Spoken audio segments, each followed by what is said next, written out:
I pretended to be deaf for 3 years just to learn what people truly thought of me, and it tore my family apart. It began in my junior year of high school.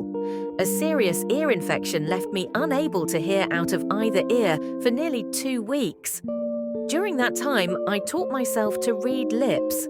That skill revealed something I wish I'd never discovered. People say terrible things when they believe you can't hear them. When my hearing returned, I told no one. The first betrayal came from my closest friend, Lily.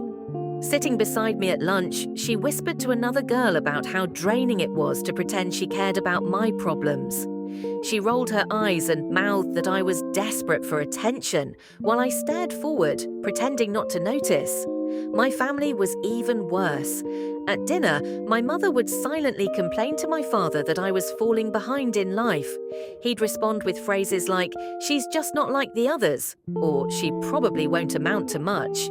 They thought I was oblivious. The deepest cut came from my older sister, Claire.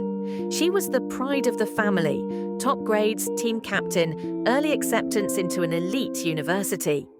I believed we were close. I was wrong. One evening, Claire brought her boyfriend over to study. I sat in the living room, supposedly working on homework. From where I was, I could see them clearly at the kitchen table. Her boyfriend gestured toward me and asked if I was always that helpless. Claire laughed and replied that our parents treated me like a failure because I was their disappointment. She said it made her life easier. All expectations were on her, none on me. I kept my face blank, but inside I was taking notes. For 3 years, I documented everything. My parents joked with relatives about whether I'd even finish high school. A school counselor called me a lost cause to co-workers. Even my grandmother said she felt ashamed introducing me to her friends. The breaking point came at Claire's graduation celebration. The entire family gathered to congratulate her on getting into medical school. I sat quietly, playing the role they expected. That's when I overheard my parents telling an uncle how relieved they were.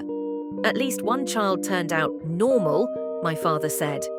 They planned to spend all their savings on Claire's education and assumed I'd live on disability benefits.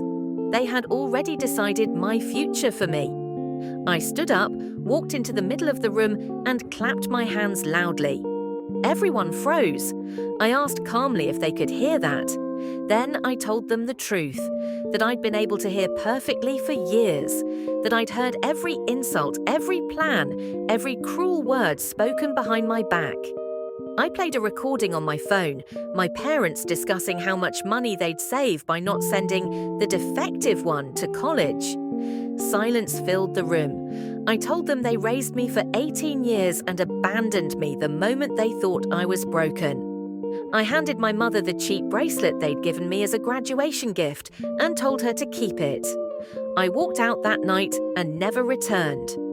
5 years later, I'm completing a master's degree in psychology. Claire dropped out of medical school after 2 years. Without constant praise and pressure, she fell apart. My parents still try to contact me, claiming I misunderstood everything. But I have 3 years of proof that says otherwise. Do I regret pretending to be deaf? I regret that it was necessary, but I learned the most important lesson of my life. When people show you who they really are, believe them, even when they think you can't hear them.